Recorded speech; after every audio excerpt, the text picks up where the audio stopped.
First, we are going to start with osmoregulation and excretion.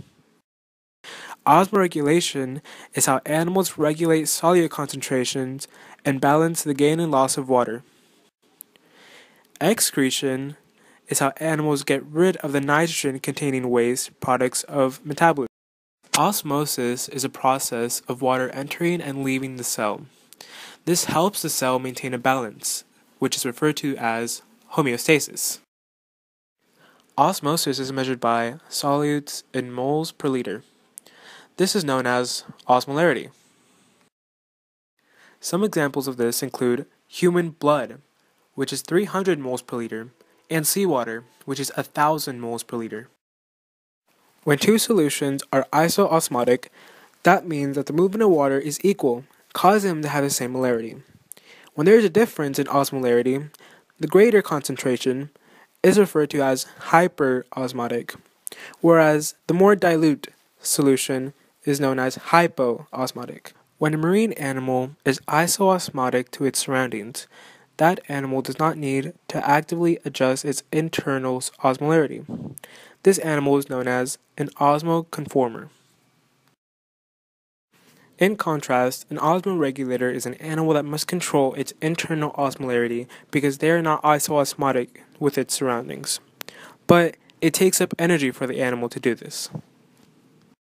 Now, whether animals are osmoconformers or osmoregulators, some cannot tolerate substantial changes in external osmolarity.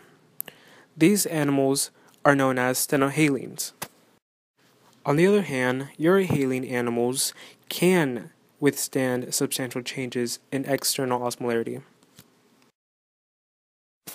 Marine animals live in dehydrating environments, causing them to lose water by osmosis and gain salt by diffusion. They dispose this salt through their gills and also through their urine. Freshwater animals constantly lose water and salt because their osmolarity is higher than their surroundings. And to maintain water balance, they must excrete large amounts of very dilute urine. However, compared to their marine relatives, freshwater animals have low solute concentrations. Some aquatic animals can lose almost all their body water and still survive. This adaptation is known as anhydrobiosis. Land animals are always in danger of desiccation, and as a result have adapted to reduce water loss and survive on land. This is done by drinking and eating moist foods and by minimizing water loss. Transport epithelium consists of a layer or multiple layers of cells that regulate solute movements in specific directions. The transport epithelia are arranged into complex networks and extensive surface areas, and the structure of the plasma membrane determines the kinds of solutes that move across a transport epithelia. When macromolecules are broken down for energy, enzymes remove nitrogen in the form of ammonia. Some animals excrete ammonia directly, but many species first convert the ammonia to other compounds that are less toxic, but this requires energy in the form of ATP.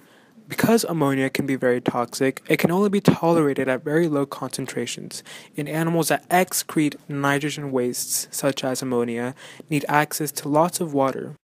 Urea is a substance produced in the vertebrate liver by a metabolic cycle that combines ammonia with carbon dioxide. It is excreted by mammals, most adult amphibians, sharks, and some marine bony fish. The main advantage of urea is its low toxicity, about 100,000 times less than that of ammonia, although its main disadvantage is that energy must be expended to produce it from ammonia. Uric acid is relatively non-toxic and can be excreted as semi-solid paste with very little water loss. Land snails and many other reptiles, including birds, excrete uric acid, although it requires a considerable amount of ATP for synthesis from ammonia. Problems pertaining to water balance are all dependent on the regulation of solute movement between internal fluids and the external environment, which are handled by excretory systems. The first step in the excretory process is filtration, which involves the excretory tubule collecting a filtrate from the blood. This filtrate includes small solutes such as salts, sugars, amino acids, and nitrogenous wastes. Filtration also retains cells as well as proteins and other large molecules in bodily fluid. The next step in the excretory process is reabsorption. The transport epithelium reclaims valuable substances such as glucose, certain salts, and amino acids from the filtrate and returns them to the bodily fluid. Next is secretion, which involves other substances such as toxins and excess ions being extracted from body fluids and then added to the contents of the excretory tubule. This uses active transport and also adjusts osmotic movement of water in or out of the filtrate. Finally, excretion, where the filtrate leaves the system and the body. There are 4 systems that perform basic excretory functions. The first is protonephridia, which can be found in flatworms. The next is metanephridia, which can be found in most annelids, including earthworms. The third is malpighian, which is found in insects and other terrestrial arthropods. Lastly, you have vertebrate kidneys, which can be found in most mammalian animals. The nephron is a functional unit of the vertebrate kidney and consists of a single long tubule and a ball of capillaries called the glomerulus. The blind end of the tubule forms a cup-shaped swelling called Bowman's capsule, which surrounds the glomerulus. Filtration of the blood occurs as blood pressure forces fluid from the blood in the glomerulus and into the lumen of Bowman's capsule. From there, the filtrate passes through 3 regions of the nephron: the proximal tube, the loop of Henle, and the distal tube, which then empties into a collecting duct. The structure of the nephron begins with the proximal tubule, where secretion and reabsorption occur. The next step is descending the loop of Henle. This is where the reabsorption of water continues as the filtrate descends into the loop of Henle. Then we ascend the loop of Henle, where the filtrate reaches a tip. The distal tube is where the regulation of potassium and salt concentrations occur. Finally, the collecting duct carries the filtrate to the renal pelvis. The purpose of the nephron is to create an osmotic gradient that will concentrate urine and reduce water waste. Beginning in the proximal tubule, salt and water are extracted from blood, and this fluid travels down the loop of Henle, where an increase in water transport increases osmolarity. In the ascending limb, salt leaves, thus decreases osmolarity of the fluid. And as the fluid continues in the distal tubule, water continues to leave, therefore concentrating the fluid as it exits. The mammalian kidney can adjust volume and osmolarity of the urine depending on the animal's water and salt balance. One of the hormones at work is the ADH, or antidiuretic hormone. In the brain, osmoreceptor cells monitor the osmolarity of blood. This may happen from excess loss or lack of water.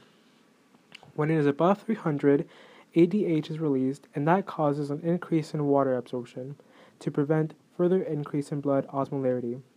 This hormone is a negative feedback system, so when osmolarity decreases, less ADH is released.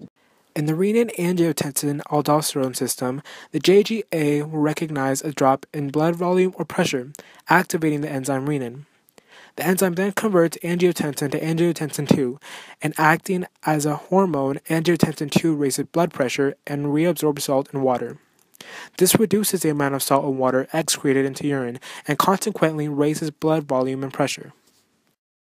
Angiotensin II also activates aldosterone, which increases sodium and water absorption to increase blood and volume pressure.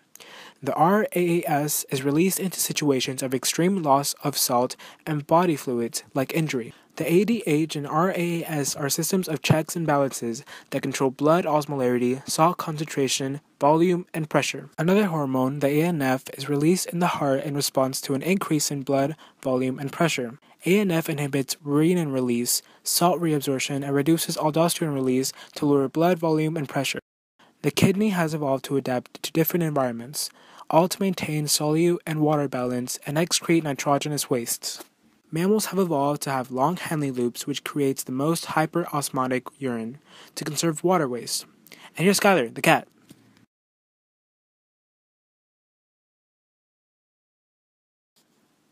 Beavers and other aquatic mammals have short handling loops because they rarely have problems with dehydration. They produce a much lower concentration of urine.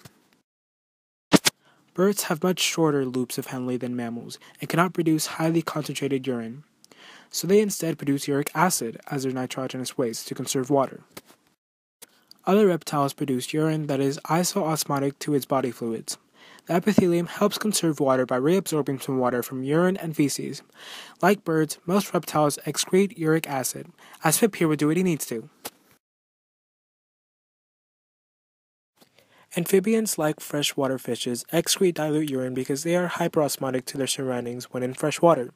For example, on land, frogs conserve body fluids by reabsorbing water. Marine bony fishes are hypoosmotic to seawater, causing them to lose body water and gain excess salts from their surroundings. Their kidneys have low filtration rates and excrete very little urine because of their small and fewer nephrons. Their main function is to excrete the double-charged ions that they absorb from seawater and excrete them with urine. And that's all. Thanks for watching. Creators of the video were Michaela Meyer the artist, Marilyn Tron the editor, and me, the narrator, with featured guests Skylar and Pip. And I guess they didn't decide to include me in the face thing, but you know that's fine, whatever. I didn't want to do it anyway. Hope you enjoyed the video.